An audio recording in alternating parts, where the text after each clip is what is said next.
Assalamualaikum warahmatullahi wabarakatuh. Waalaikumsalam warahmatullahi. Selamat datang di acara kami hari ini, yaitu adalah interview sesi tanya jawab antara yaitu atase kepolisian. Sebagai tamu hari ini. Dan tema yang akan saya bawakan hari ini adalah acara latihan dasar kepemimpinan siswa atau LDKS dengan semangat peringatan Sumpah Pemuda. Untuk mungkin lebih jelasnya dan lebih tahunya lagi, silakan mungkin Bapak bisa memperkenalkan diri. Oke, terima kasih. Saya nama Erik Hermawan, pangkat Komisaris Besar Polisi. Saya kebetulan menjabat sebagai Atase Kepolisian Republik Indonesia yang diperbantukan di KBRI Riyadh, Arab Saudi. Demikian. Gimana Bapak hari ini, sehat? Alhamdulillah. Alhamdulillah Sehat. Oke, mari di sini saya mendapat beberapa pertanyaan yang mau dipertanyakan kepada Bapak. Nah, di sini itu materi apa saja yang tadi Bapak sampaikan di acara LDKS di Sekolah Indonesia Riyadh? Oke. Tadi materi yang saya bawakan di LDKS karena dari pihak SIR sudah menentukan untuk topik adalah kenakalan remaja. Jadi saya akhirnya berbicara terkait dengan kenakalan remaja karena adik-adik semua ini kan sudah menjelang remaja. Jadi di situ sudah kita mulai tanamkan bagaimana cara berkepribadian yang baik. Banyak kasus-kasus kenakalan remaja yang saat ini sudah sangat berkembang dengan cepat. Yang saya perhatikan tadi, yang saya tekankan adalah terkait dengan medsos. Karena medsos sendiri, undang-undang yang ada di berbagai negara terkait dengan undang-undang ITE, Informasi dan Teknologi Elektronik, itu sudah sangat menjerat para pelanggarnya dengan sangat kuat. Bahkan hukumannya sudah di atas 5 tahun semua. Itu yang di Indonesia sendiri. Jadi ITE sendiri adalah borderless, dia tanpa batas. Anda pada saat Anda bercerita atau membuli, ya kenakalan remaja ini salah satunya kan membuli orang lain yang berada di Indonesia, merasa sakit hati dan lain sebagainya, dia bisa melakukan pelaporan di Indonesia dan Anda pun bisa dilakukan pemeriksaan di sana dan Anda bisa dinyatakan sebagai tersangka. Itu yang yang hebat dari adanya undang-undang ITE yang sudah diterapkan di Indonesia. Dan itu adik-adik harus waspadai karena adik-adik ini yang remaja ini biasanya gampang terprovokasi. Biasanya ayo kita menghujat A, rame-rame menghujat A, ayo kita menghujat B, kita rame menghujat B. Nah, terkait medsos juga saya juga perlu tekankan akhirnya lanjut bahwa saya adik-adik ini adalah harapan bangsa semua. Adik-adik ini ke depan adalah kekuatan bangsa ada di adik-adik semua, anak-anak muda semua. Jadi bagaimana merusak suatu bangsa? Rusaklah anak mudanya. Itu sangat mudah sekali. Pecahkanlah persatuannya. Bagaimana memecah persatuannya? Timbulkan intoleransi. Bagaimana menimbulkan intoleransi? Bagaimana mengedukasi mereka agar dia tidak bertoleransi? Gampang sekarang pakai medsos saja, pakai provokasi. Nah, itu yang penting, yang saya tekankan lagi. Tadinya yang akhirnya saya tekankan tadi adalah mengenai intoleransi dan paham radikalisme. Karena di level adik-adik ini sekarang sudah mulai dulu ditimbulkan paham intoleransi dulu, bahwa adik-adik tidak suka A, tidak suka B, yang orang suku ini tidak suka suku itu. Kalau dulu namanya SARA, suku, agama dan ras. Nah, itu masih tetap ada diwaspadai karena bagaimanapun dari intoleransi itu akan meningkat menjadi radikalisme. Dari radikalisme akhirnya meningkat kepada terorisme. Itu bahan yang saya bawakan tadi ke adik-adik semua. Intinya kita harus bersatu. Kita tidak bully. Kalau ada adik kelasnya nakal atau berbuat salah, cukup ditegur, tidak usah dibully, bahkan sampai di medsos dibully. Ingat, korban pembulian itu tidak, bahkan ada yang sampai fatal, bunuh diri dan lain sebagainya. Itu salah satu contoh. Tapi kalau saya lebih concern kepada adik-adik agar toleransinya tetap dijaga. Karena adik-adik sekarang sudah tinggal memang warga negara Indonesia, tapi tinggalnya sementara di Arab Saudi. Dan Arab Saudi sendiri sangat ketat sekali terkait dengan itu. dengan intoleransi itu. Apalagi berpaham sedikit radikalisme. Makanya saya sedikit masukkan, jangan ketik atau googling yang hal-hal yang terkait dengan radikalisme. Nanti akan dilakukan tindakan oleh aparat keamanan di Arab Saudi itu. Mungkin tadi ada beberapa yang kayak kalau mungkin kalau di medsos itu kan lebih masuk ke cyberbullying. Ya, cyberbullying. Ya, dan dampaknya mungkin Kuat. Korbannya itu akan merasa trauma yang akan berkepanjangan. Ya. Karena dibaca oleh seluruh dunia. Iya. Jadi dilontarkan komen-komen yang bisa Negatif. negatif, menyakitkan guys. Dan banyak dampak lain yang bisa membuatnya down, yang lain-lain, depres.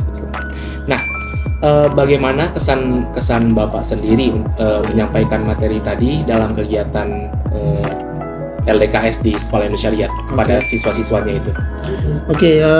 Kesan saya, adik-adik dengan umur segini rasa ingin tahunya sangat tinggi. Saya akui itu.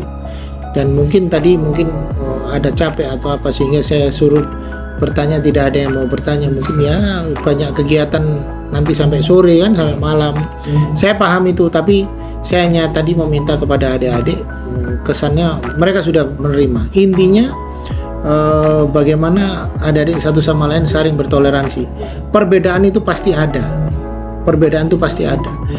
Dia bisa A tapi tidak bisa. Si A bisa melakukan ini tapi tidak bisa melakukan itu. Si B bisa melakukan itu tapi tidak bisa melakukan ini. Nah, itu saling melengkapi.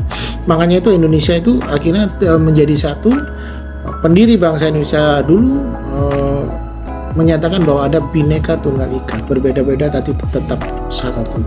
Itu yang harus kita pedomani. Nah, itu. Menurut Bapak sendiri nih, apa yang perlu dievaluasi dari kegiatan yang sedang kita lakukan ini di LDKS ini untuk lebih baik ke depannya? Mungkin saya hanya sedikit memberikan saran, masukan terkait dengan ini. Mungkin perlunya ada wawasan kebangsaan mungkin dari kantor atas pertahanan yang lebih berkompeten terkait dengan itu. Dan saya yakin saya tadi semacam memberikan kuis terhadap terhadap adik-adik semua.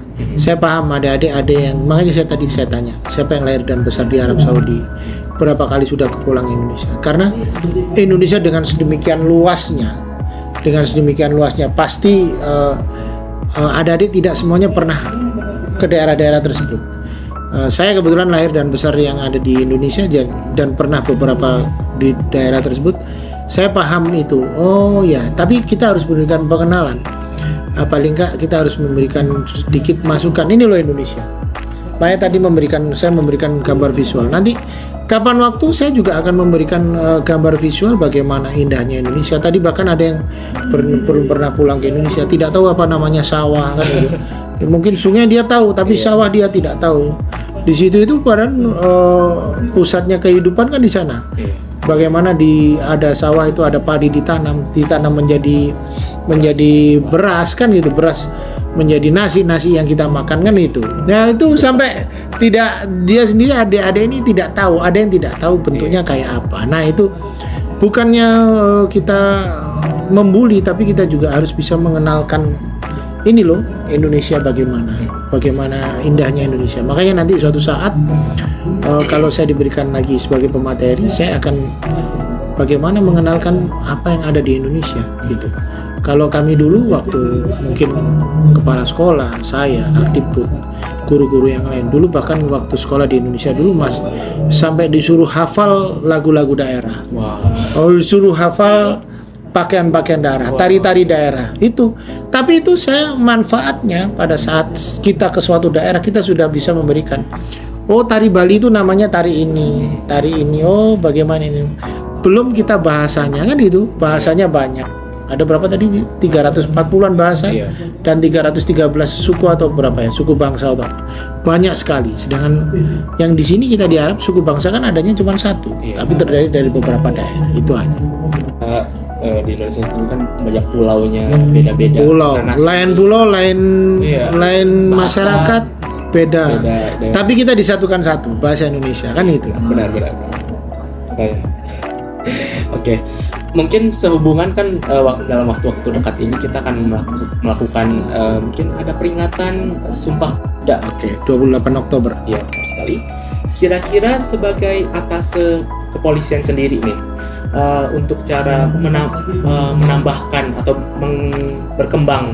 mengembangkan semangat para siswa-siswanya itu bagaimana sih menurut Bapak sendiri? Oke, kalau bagi saya saran Ya.